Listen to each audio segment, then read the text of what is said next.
સમય આપીએ પરંતુ બ્રોકરેજ હાઉસીસના રિપોર્ટ સાથે આપણી સાથે તૃપ્તિ કપૂરિયા જોડાઈ ગયા છે. તૃપ્તિ, ગુડ મોર્નિંગ. કઈ રીતે આજે કયા સેક્ટર્સ છે, સ્ટોક્સ છે જે બ્રોકરેજ હાઉસીસના રડાર પર છે?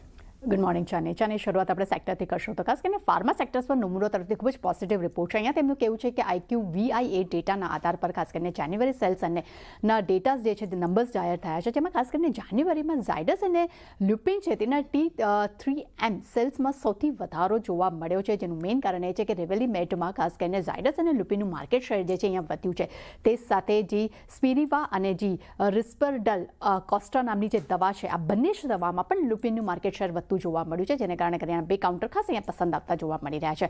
ત્યારબાદનું સેક્ટર છે ઓઇલ એન્ડ ગેસ પર. અહીંયા નોમુરા તરફથી આપણને એક પોઝિટિવ બ્રોકરેજ રિપોર્ટ જોવા મળી રહ્યો છે. અહીંયા તેમનું કહેવું છે કે ATFના ક્રેક સ્પ્રેડ જે છે વધીને અહીંયા 144 પ્રતિ બેરલ ડોલર પર પહોંચ્યા છે, જ્યારે ડીઝલ જે છે તે $57 પ્રતિ બેરલ ડોલર પર થતો જોવા મળી રહ્યો છે. ઓવરઓલ સિંગાપોર GRMમાં છેલ્લા સપ્તાહમાં પણ લગભગ અહીંયા 3.4 બેરલનો એક સારો ગ્રોથ જોવા મળ્યો છે અને રિફાઇનિંગ કંપનીઓમાં એક ફાયદો થઈ શકે છે, જેમાં સૌથી વધુ ફાયદો તેમનું માનવું છે કે રિલાયન્સ પર જોવા મળી શકે છે. આ કારણથી રિલાયન્સ ખાસ અહીંયા એક પોઝિટિવ વ્યૂ તેઓ આપી રહ્યા છે.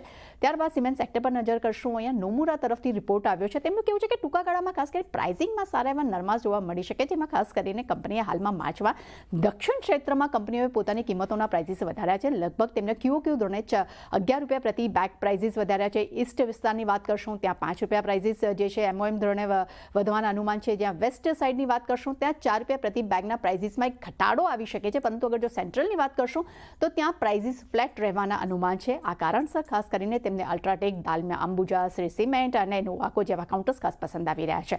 ત્યારબાદ નજર કરશું પેઇન્ટ સેક્ટર પર. HSBC તરફથી જે રિપોર્ટ આવ્યો છે તેમાં તેમનું કહેવું છે કે લગભગ 4 વર્ષ બાદ હવે કોસ્ટમાં એક વધારો થતા જોવા મળ્યો છે અને કંપનીનું ખાસ કરીને આજે માર્કેટ જે છે તેમાં એક સારું એક માળખું જે છે કોમ્પિટિશનનું અહીંયા બદલતું જોવા મળ્યું છે અને ખાસ કરીને એશિયન પેઇન્ટ અને બર્જર પેઇન્ટોને સૌથી વધુ ફાયદો થઈ શકે છે. આ કારણસર બંને જ કાઉન્ટર્સ માટે અહીંયા આપણને હોલ્ડ રેટિંગ જોવા મળ્યા છે, પરંતુ બંનેના ટાર્ગેટ ઘટાડ્યા છે. એશિયન પેઇન્ટ માટે ઘટાડીને 2600 કર્યા છે, જ્યારે બર્જર માટે ઘટાડીને $500 પ્રતિ શેર કર્યા છે.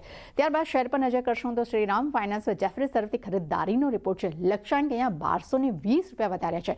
અહીંયા ઓવરઓલ તેમનું કહેવું છે કે મેનેજમેન્ટ મુજબ કમર્શિયલ ડિમાન્ડ ખૂબ જ મજબૂત છે, જેનો સીધો ફાયદો કંપનીને થઈ શકે છે. એટલું જ નહીં, હાલ સુધીમાં જેટલા પણ કલેક્શનના આંકડા આવ્યા છે તે પણ કંપનીને મજબૂત છે. NIM ખૂબ જ એક મજબૂત સરપ્રાઇઝ કર્યા છે અને કોસ્ટ ઓફ ફંડથી વાત કરશું ત્યાં 80 બેસિસ પોઈન્ટનો ઘટાડો જોવાની અપેક્ષા તેઓ રાખી રહ્યા છે. આ કારણસર આ માટે ખૂબ જ એક પોઝિટિવ બ્રોકરેજ રિપોર્ટ જોવા મળી રહ્યો છે. નવીન ફ્લોરિન પર નજર કરશું. જેફરીઝ તરફથી ખરીદારીની સલાહ છે. લક્ષ્યાંક તેમને $7,800 પ્રતિ શેર કર્યા છે. અહીંયા તેમનું કહેવું છે કે CDMO બિઝનેસમાં મજબૂત ગ્રોથ જોવા મળ્યો છે. ઓવરઓલ કંપનીને ઘણી નવી તકો અલગ અલગ સેગમેન્ટ થકી પણ જોવા મળી શકે છે. આ કારણસર એક પોઝિટિવ બ્રોકરેજ રિપોર્ટ છે. અને છેલ્લે નજર કરશું ઇન્ફોસિસ પર. જેફરીઝ તરફથી હોલ્ડ રેટિંગનો રિપોર્ટ છે. અહીંયા લક્ષ્યાંક તેમને $1290 પ્રતિ શેર કર્યા છે. અહીંયા તેમનું કહેવું છે કે કંપની મુજબ ડિમાન્ડ સ્થિર છે. ખાસ કરીને FY26 માટેનું ગાઈડન્સ યથાવત રાખ્યું છે, પરંતુ ક્યાંક મેક્રો અનિશ્ચિતતાને કારણે કરીને AIને કારણે કરીને ટૂંકા ગાળામાં ગ્રોથ જોવા મળી શકે છે, પરંતુ કંપની અપેક્ષા રાખી રહ્યા છે કે લાંબા ગાળે AI એક પોઝિટિવિટી ધરાવી શકે છે.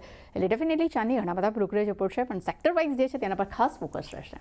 જે બધા સ્ટોક્સ અને સેક્ટર્સ પર ફોકસ રાખીશું. તૃપ્તિ, આભાર આપનો આ સમગ્ર માહિતી માટે.